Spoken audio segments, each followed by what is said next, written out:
നാട്ടുവിശേഷങ്ങളിലേക്ക് എല്ലാ മാന്യ പ്രേക്ഷകർക്കും സ്വാഗതം. തീവണ്ടി ഇടിച്ച് 9 പശുക്കൾ ചത്തു. മലമ്പുഴ നവോദയ സ്കൂൾ പരിസരത്ത് കാഞ്ഞിരക്കടവ് ഭാഗത്തുള്ള കൊട്ടേക്കാട് പുഴപ്പാലത്തിൻ്റെ മുകളിലുള്ള റെയിൽവേ ട്രാക്കിലാണ് പശുക്കൾ ട്രെയിനിടിച്ച് ചത്ത നിലയിൽ കണ്ടെത്തിയത്. ശനിയാഴ്ച പുലർച്ചെ 12 മണിയോടെയാകാം അപകടം സംഭവിച്ചതെന്ന് കരുതുന്നു.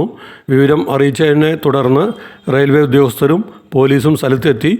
മൃഗാശുപത്രി ഡോക്ടറും സ്ഥലത്തെത്തി മേൽ നടപടികൾ സ്വീകരിച്ചു വരികയാണ്.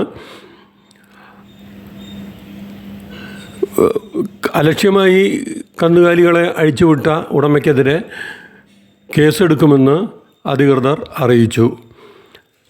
കാലികളെ അഴിച്ചുവിടുന്നതിനെപ്പറ്റി പലതവണ ഈ ചാനൽ വാർത്ത കൊടുത്തിട്ടുള്ളതാണ്. പഞ്ചായത്ത് സെക്രട്ടറി കത്തും ഉടമകൾക്കെതിരെ കൊടുത്തിരുന്നു.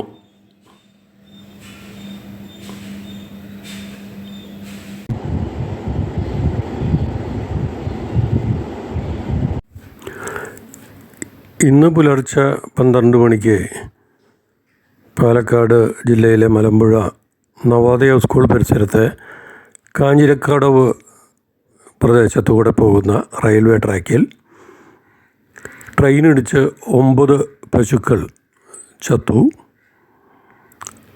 ഉച്ചയ്ക്ക് ശേഷം പശുക്കളുടെ മൃതദേഹം JCB ഉപയോഗിച്ച് നാട്ടുകാരുടെ സഹായത്തോടെ സംസ്കരിക്കാൻ വേണ്ടി കൊണ്ടുപോകുന്നതാണ് നമ്മൾ ഇപ്പോൾ കാണുന്നത്. പ്രദേശത്തെ അനന്തകൃഷ്ണൻ എന്ന വ്യക്തിയുടേതാണ് പശുക്കൾ. ഇന്നലെ രാത്രി ഇവിടെ തമ്പടിച്ചതൊന്നും അദ്ദേഹം അറിഞ്ഞിരുന്നില്ല.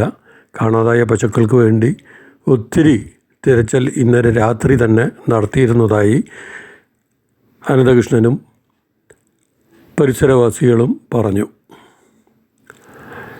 അദ്ദേഹത്തിൻ്റെ 15 പശുക്കളിൽ 9 പശുക്കളാണ് ഇന്നലെ ട്രെയിൻ തട്ടി ചത്തത്. വളരെ ദാരുണമായ കാഴ്ചയാണ് നമ്മൾ കാണാൻ കഴിഞ്ഞത്. A ട്രാക്കിലും B ട്രാക്കിലുമായി വന്ന ട്രെയിനുകളാണ് ഇടിച്ചിരിക്കാൻ സാധ്യത എന്നാണ് കണ്ടെത്തൽ. പോലീസും റെയിൽവേ ഉദ്യോഗസ്ഥരും വെറ്റിനറി ഡോക്ടറും സ്ഥലത്തെത്തി മേൽ നടപടികൾ സ്വീകരിച്ചിട്ടുണ്ട്.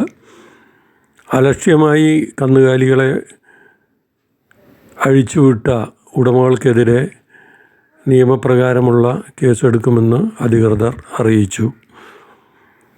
എന്തായാലും പരിസരവാസികളെ മിണ്ടാപ്രാണികളാണെങ്കിലും പരിസരവാസികൾക്കും കണ്ടു നിന്നവർക്കും ഏറെ, പ്രത്യേകിച്ച് മൃഗസ്നേഹികൾക്കും ഏറെ സങ്കടം വരുത്തി വെച്ച കാഴ്ചയാണ് ഇത്. പലരും മിണ്ടാപ്രാണികൾ ഇങ്ങനെ അപകടത്തിൽപ്പെട്ടില്ലേ എന്ന ദുഃഖത്തിൽ ആ പ്രദേശത്ത് നിൽക്കുന്നതും കാണാനാവും.